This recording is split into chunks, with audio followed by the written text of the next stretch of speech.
जय महाकाल। मेरे YouTube channel में आप सभी का स्वागत है। चलिए शुरू करते हैं अपनी एस्से और लेटर की सीरीज, जिसमें आज का हमारा एस्से होगा धर्मनिरपेक्षता। परिचय। धर्मनिरपेक्षता भारतीय लोकतंत्र की आत्मा है। यह विचारधारा एक सिद्धांत पर आधारित है कि राज्य का कोई धर्म नहीं है और सभी धर्मों को समान दृष्टि से देखा जाना चाहिए। भारत जैसे विविध धर्मों, संस्कृतियों और भाषाओं वाले देश में धर्मनिरपेक्षता सामाजिक सौहार्द, राष्ट्रीय एकता और लोकतांत्रिक मूल्यों को बनाए रखने के लिए अत्यंत आवश्यक है। संविधान में इसे मूलभूत अधिकारों में शामिल किया गया है ताकि हर नागरिक को अपने धर्म के अनुसार जीने, उसे मानने और प्रचार करने की पूर्ण स्वतंत्रता प्राप्त हो। भारत में धर्मनिरपेक्षता का संवैधानिक स्थान। भारत के संविधान की प्रस्तावना में धर्मनिरपेक्ष शब्द को 1976 में 42वें संविधान संशोधन से जोड़ा गया था, लेकिन इसका भाव संविधान के प्रारंभ से ही मौजूद था। अनुच्छेद 25 से 28 तक धार्मिक स्वतंत्रता के अधिकार प्रदान किए गए हैं। राज्य किसी विशेष धर्म को न तो बढ़ावा देता है और न ही किसी धर्म का विरोध करता है। सरकारी संस्थान किसी एक धर्म के अनुसार नहीं चलते, बल्कि सभी धर्मों का समान आदर करते हैं। धर्मनिरपेक्षता के प्रमुख लक्षण। सभी धर्मों के प्रति सम्मान सम्मान। कोई भी धर्म न तो राज्य का धर्म है और न ही किसी धर्म को विशेष दर्जा दिया गया है। धर्म की स्वतंत्रता। प्रत्येक नागरिक को अपने धर्म को मानने, प्रचार करने और उसका पालन करने की स्वतंत्रता है। धर्म और राजनीति से दूरी। राज्य धार्मिक आधार पर कोई निर्णय नहीं लेता और धार्मिक संस्थाएं राजनीति में हस्तक्षेप नहीं करती। कोई धार्मिक कर नहीं। सरकार किसी धार्मिक संस्था को कर के रूप में धन नहीं देती और ना ही लेती है। भारत में धर्मनिरपेक्षता का महत्व। धार्मिक विविधता का सम्मान। भारत में हिंदू, मुस्लिम, सिख, ईसाई, जैन, बौद्ध आदि कई धर्म हैं। धर्मनिरपेक्षता सभी को समान अधिकार देकर शांतिपूर्ण सह अस्तित्व को संभव बनाती है। राष्ट्र की एकता और अखंडता। जब हर धर्म के अनुयायी को बराबर का दर्जा मिलता है तो समाज में भाईचारा और एकता मजबूत होती है। लोकतांत्रिक मूल्यों की रक्षा। धर्मनिरपेक्षता बिना भेदभाव के सभी को समान अधिकार और अवसर देती है, जो लोकतंत्र की आत्मा है।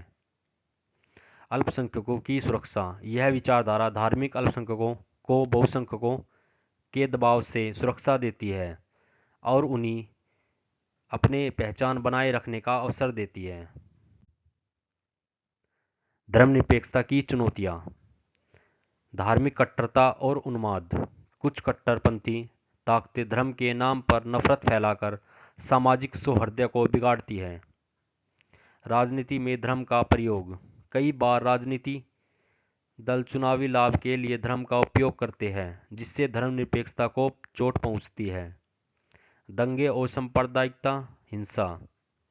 धार्मिक असहिष्णुता के कारण दंगे होते हैं, जिनमें समाज में भय और अविश्वास पैदा होता है। मीडिया और सोशल मीडिया में पक्षपात। कई बार गलत सूचनाएं फैलाकर धार्मिक तनाव पैदा किया जाता है, जो समाज के लिए घातक होता है। धर्मनिरपेक्षता को मजबूत करने के उपाय। शिक्षा प्रणाली में सांप्रदायिक सद्भाव और धार्मिक सहिष्णुता का समावेश। धार्मिक नेताओं को समाज में एकता और शांति की दिशा में कार्य करना चाहिए। मीडिया को जिम्मेदारी से कार्य करते हुए धर्मनिरपेक्ष मूल्यों को बढ़ावा देना चाहिए। सरकार को धर्म आधारित भेदभाव पर सख्त कार्रवाई करनी चाहिए। निष्कर्ष। धर्मनिरपेक्षता भारत की पहचान है और इसकी मजबूती से ही देश की विविधता में एकता बनी रह सकती है। यह केवल एक संवैधानिक शब्द नहीं है, बल्कि हर नागरिक के जीवन में जीने का तरीका होना चाहिए। हमें मिलकर यह सुनिश्चित करना होगा कि भारत में सभी धर्मों के लोग समान अधिकारों और सम्मान के साथ जीवन यापन कर सके। तभी हमारा लोकतंत्र और राष्ट्र सही मायनों में सफल होगा। धर्म अनेक, राष्ट्र एक, यही है भारत की धर्मनिरपेक्षता आत्मा। आज का लेटर होगा विकलांगजनों के लिए बेहतर सुविधाओं हेतु पत्र। प्रेषक सुमित वर्मा, ग्राम रामपुरवा, जिला गोरखपुर, उत्तर प्रदेश 273001, दिनांक 21 अप्रैल 2025। सेवा में माननीय सामाजिक न्याय एवं अधिकारिता मंत्री, भारत सरकार, नई दिल्ली। विषय विकलांगजनों के लिए बेहतर सुविधाएं उपलब्ध कराने हेतु निवेदन। महोदय, सविनय निवेदन यह है कि मैं आपके ध्यान में विकलांगजनों, दिव्यांगजनों की समस्याओं को लाना चाहता हूं। आज भी हमारे देश में लाखों दिव्यांगजन बुनियादी सुविधाओं के अभाव में कठिन जीवन जीने को मजबूर है।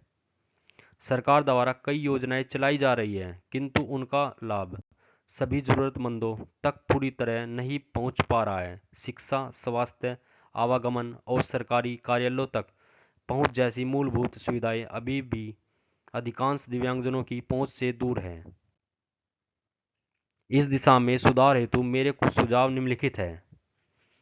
हर सार्वजनिक स्थान, स्टेशन, बस अड्डे, अस्पताल, विद्यालय पर रैंप, लिफ्ट और शौचालय की सुविधा अनिवार्य की जाए।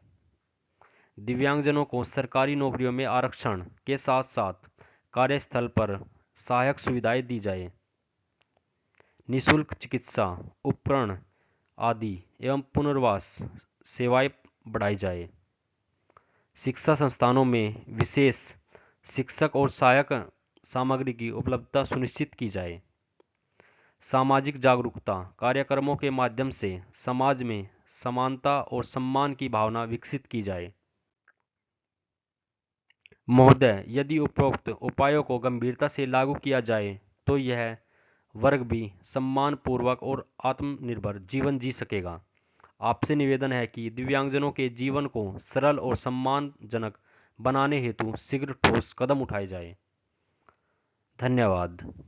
सादर examine. Thanks for watching this video.